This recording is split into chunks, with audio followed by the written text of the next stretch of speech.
Chapter 3. War is Peace. The splitting up of the world into three great superstates was an event which could be, and indeed was, foreseen before the middle of the 20th century. With the absorption of Europe by Russia and the British Empire by the United States, two of the three existing powers, Eurasia and Oceania, were already effectively in being. The third, Eastasia, only emerged as a distinct unit after another decade of confused fighting. The frontiers between the three superstates are in some places arbitrary, and in others they fluctuate according to the fortunes of war, but in general they follow geographical lines. Eurasia comprises the whole of the northern part of the European and Asiatic landmass from Portugal to the Bering Strait. Oceania comprises the Americas, the Atlantic Islands, including the British Isles, Australasia, and the southern portion of Africa. Eastasia, smaller than the others and with a less definite western frontier, comprises China and the countries to the south of it, the Japanese islands, and a large but fluctuating portion of Mongolia and Tibet. In one combination or another, these three superstates are permanently at war, and have been so for the past 25 years.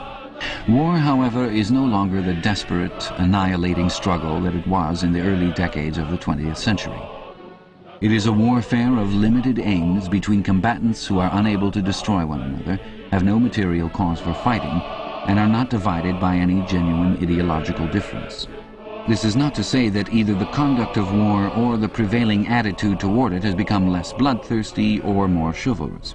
On the contrary, war hysteria is continuous and universal in all countries, and such acts as raping, looting, the slaughter of children, the reduction of whole populations to slavery, and reprisals against prisoners, which extend even to boiling and burying alive, are looked upon as normal, and, when they are committed by one's own side and not by the enemy, meritorious.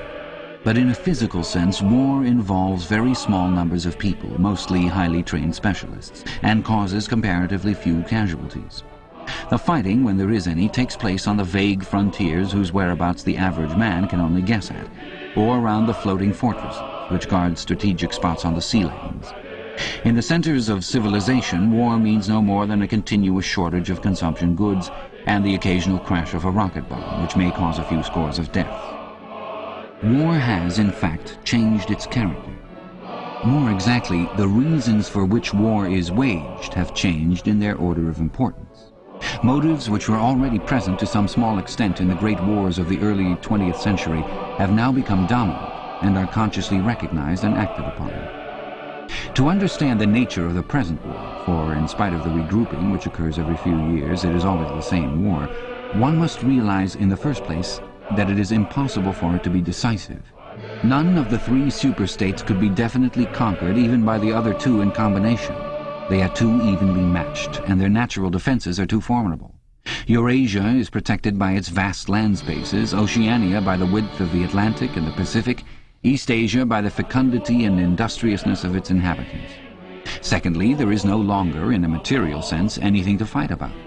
With the establishment of self-contained economies in which production and consumption are geared to one another, the scramble for markets, which was a main cause of previous wars, has come to an end, while the competition for raw materials is no longer a matter of life and death. In any case, each of the three superstates is so vast that it can obtain almost all of the materials that it needs within its own boundaries. Insofar as the war has a direct economic purpose, it is a war for labor power. Between the frontiers of the superstates, and not permanently in the possession of any of them, there lies a rough quadrilateral with its corners at Tangier, Brazzaville, Darwin, and Hong Kong, containing within it about a fifth of the population of the earth. It is for the possession of these thickly populated regions and of the northern ice cap that the three powers are constantly struggling. In practice, no one power ever controls the whole of the disputed area. Portions of it are constantly changing hands, and it is the chance of seizing this or that fragment by a sudden stroke of treachery that dictates the endless changes of alignment. All of the disputed territories contain valuable minerals, and some of them yield important vegetable products such as rubber, which in colder climates it is necessary to synthesize by comparatively expensive methods.